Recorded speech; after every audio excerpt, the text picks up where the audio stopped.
दोस्तों, बहुत साल पहले हमारी पृथ्वी बड़े बड़े जीवों से भरी पड़ी थी। डायनासोर्स, जो कि रेंगने वाले जीवों के वंशज थे, लेकिन इनका आकार बहुत बड़ा था। डायनासोर्स ने करीब 14 से 16 करोड़ सालों तक धरती पर राज किया था।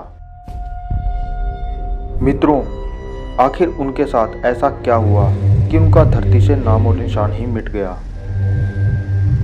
दोस्तों, उनको एक ऐसी घटना का सामना करना पड़ा था जिसे सोचकर ही डर लगता है। इस घटना को अच्छे से समझने के लिए हमें समय में पीछे जाना होगा। तो चलिए चलते हैं आज से लगभग 6.5 करोड़ साल पहले।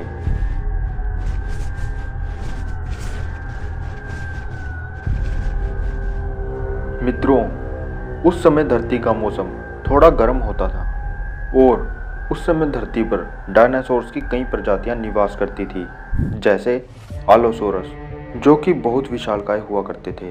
ये मांसाहारी जीव थे। इनकी आयु 150 वर्ष तक हो सकती थी और ये अपने से बड़े आकार के जीवों का शिकार भी बड़ी आसानी से कर लेते थे। वेलोसिरप्टर, ये भी एक खूंखार शिकारी थे।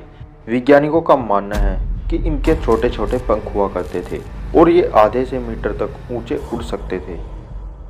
स्पिनोसोरस, मित्रों, स्पिनोसोरस की पीठ थोड़ी ऊंची होती थी। यह भी एक मांसाहारी कैटेगरी के डायनासोर थे।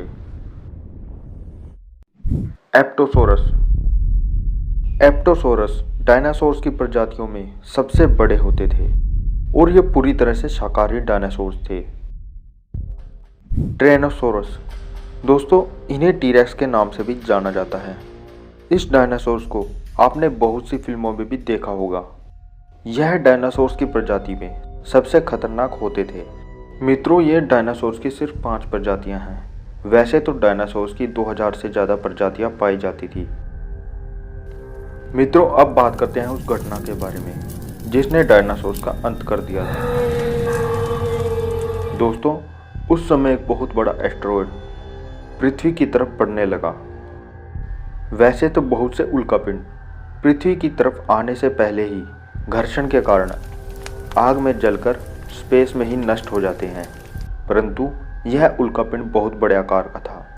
इसने जैसे ही पृथ्वी के वातावरण में प्रवेश किया, उसके बाद यह पृथ्वी की तरफ और तेजी से बढ़ने लगा और वायु में घर्षण के कारण इसमें आग लग गई। यह करीब 70,000 किलोमीटर प्रति घंटे की रफ्तार से पृथ्वी की तरफ बढ़ने लगा और यह एस्टेरॉयड जिस एरिया में टकराया था, उस एरिया में रहने वाले जीवों में जिस किसी ने भी इसकी रोशनी की तरफ देखा, वो अंधे हो गए थे, क्योंकि इसकी चमक बहुत अधिक थी। और जो जीव इस उल्कापिंड के बिल्कुल पास में थे, वो इससे आने वाली गर्मी से ही जल गए। और जैसे ही यह एस्टेरॉयड धरती से टकराया, वहाँ एक बहुत बड़ा विस्फोट हुआ। विस्फोट इतना भयानक था कि बहुत से आग लगे हुए कण आकाश में चले गए।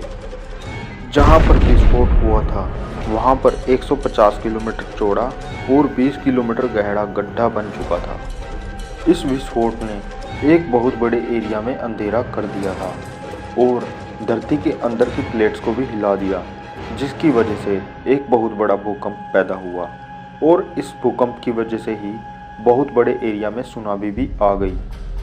इस विस्फोट ने करीब 800 किलोमीटर एरिया में आने वाले सभी जीवों को जलाकर मार दिया था।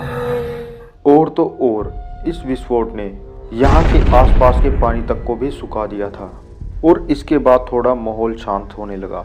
लेकिन ये तो अभी शुरुआत थी। जो कण आकाश में चले गए थे, वह करीब 40 मिनट बाद शोलों की तरह धरती पर बरसने लगे और जो आसपास के डायनासोर्स बच गए थे, इन शोलों ने उन्हें भी मार दिया। इसके साथ ही पेड़ पौधों की लगभग बहुत सी प्रजातियां नष्ट हो गई थी। इसी के कारण धरती पर जीवन का 75% अंत हो चुका था।